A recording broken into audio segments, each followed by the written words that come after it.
Salut à toi et bienvenue dans une nouvelle vidéo du Siciliarium. Dans cette vidéo, je vais te parler d'un lieu où histoire et mythe se lient. Un lieu tantôt adulé par certains, tantôt détruit par d'autres. Ce lieu, c'est la vallée des Temples. Alors, la vallée des Temples, c'est un endroit comme on en trouve peu en Sicile et dans le monde. En effet, c'est un site archéologique hors du commun qui regroupe un ensemble de temples qui ont été construits à des temps divers. Il est possible de visiter ce site aujourd'hui qui se situe à Agrigento, au sud de la Sicile, dans la province du même nom. Malheureusement, aujourd'hui, il est devenu difficile de se rapprocher des temples car des barrières de sécurité autour nous empêchent et nous permettent seulement de contempler avec nos yeux. Il y a quelques années encore, il était possible de grimper sur ces monuments, mais au fil du temps et les nombreuses incivilités et puis les dégradations de certaines personnes, des mesures ont été prises pour installer ces barrières-ci pour protéger ces monuments qui ont été inscrits, rappelons-le, en 1997 au patrimoine mondial de l'UNESCO. Alors, ce site exceptionnel a été fondé en 582, c'est-à-dire qu'en fait, aujourd'hui, ce parc archéologique qui est la vallée des Temples est situé sur l'ancienne ville d'Agrigento qui se nomme en grec Akragas. Et donc, Akragas a été fondé en 582 avant Jésus-Christ par des Grecs qui sont venus de la cité voisine de Gela. Et donc la ville, elle s'impose très vite comme l'une des colonies les plus brillantes et les plus prospères de l'Occident hellénique. La ville est entourée par deux fleuves, donc le fleuve Akragas, qui est symbolisé par un crabe sur les monnaies de la ville, et aussi le fleuve Ipsas du côté ouest. Voilà. Son relief, il est très escarpé et cela lui permet de se défendre facilement contre ses ennemis. Si vous êtes déjà allé sur ce site archéologique, vous pourrez voir que c'est vraiment frappant comme on a une vue d'ensemble sur ce qu'il se passe tout autour de la ville, en fait, de l'ancienne ville. Et c'est un endroit stratégique là où construire cette ville. Au moins, on pouvait se protéger face aux attaques ennemies. Alors, dans cette vidéo, je vais vous expliquer tout ce qu'il y a sur le site archéologique, mais je m'attarderai plus sur chacun des temples dans une prochaine vidéo. J'ai oublié de préciser que la superficie du parc était tout de même de 934 hectares. En Europe, je pense qu'il n'y a pas de parc archéologique concernant les temples où on puisse trouver des temples qui est aussi grand. Même en Grèce, je pense que il n'y en a pas autant. En Sicile, il y a vraiment une richesse au niveau archéologique qui témoigne de toutes les invasions qu'il y a eu en Sicile durant plus de 2 millénaires et encore plus. Alors sur ce site, il y a, on pourrait dire, 18 monuments. On trouve tout d'abord le temple d'Héphaïstos. Alors le temple d'Héphaïstos, il se trouve à l'angle sud-ouest de l'ancienne ville. Il a été construit vers moins 430. On trouve aussi l'oratoire de Phalaris, alors qui lui est non pas situé sur le site même, mais qui est situé sur la colline de San Nicola et qui a été érigé au IIe siècle avant Jésus-Christ. On trouve aussi le temple de la Concorde.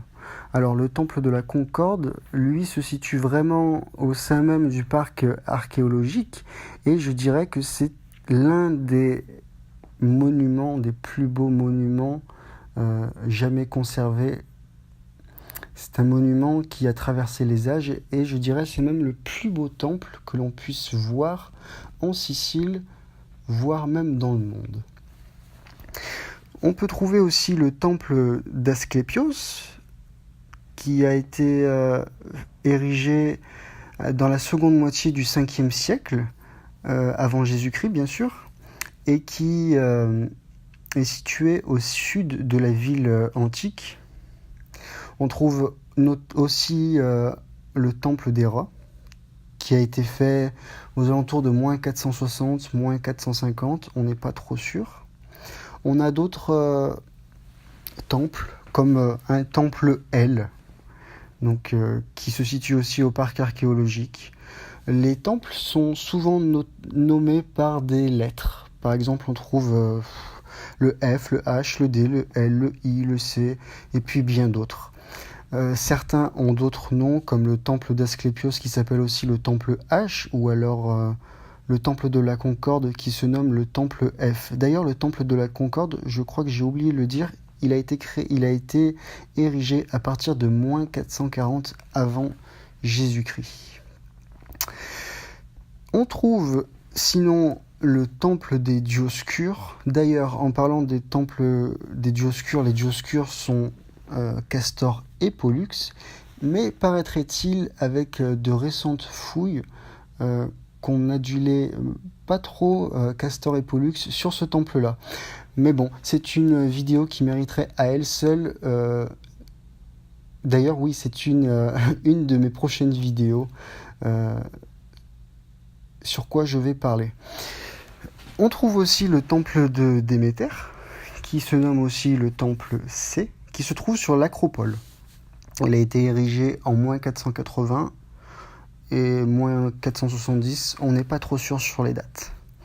On trouve aussi l'Olympieion, qui a été érigé vers -480. Donc on voit que quand même, ça a été fait à peu près vers le 5e siècle avant Jésus-Christ pour tous ces temples.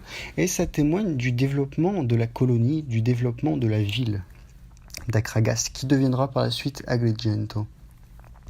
On trouve aussi le temple d'Athéna, qui lui a été créé, qui date du 5e siècle avant Jésus-Christ et qui se situe sur l'Acropole, tout comme le temple de Zeus, qui lui par contre date du 6e siècle avant Jésus-Christ.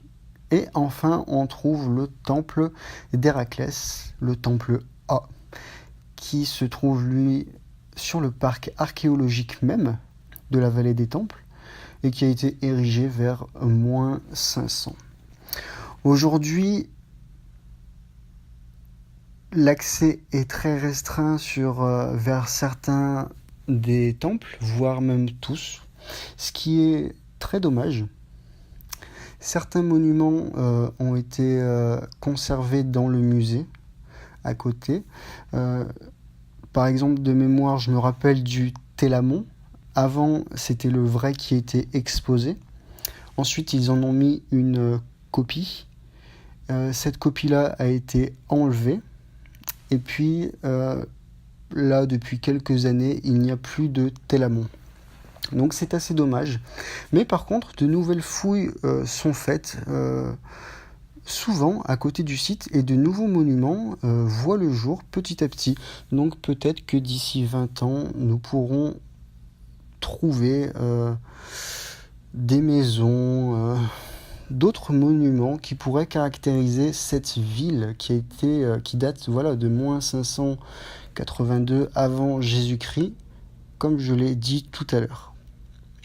Voilà, j'espère que cette vidéo t'aura plu. On se retrouve mercredi prochain pour une nouvelle vidéo sur la Sicile. Sur ce, porte-toi bien et puis à plus. Ciao.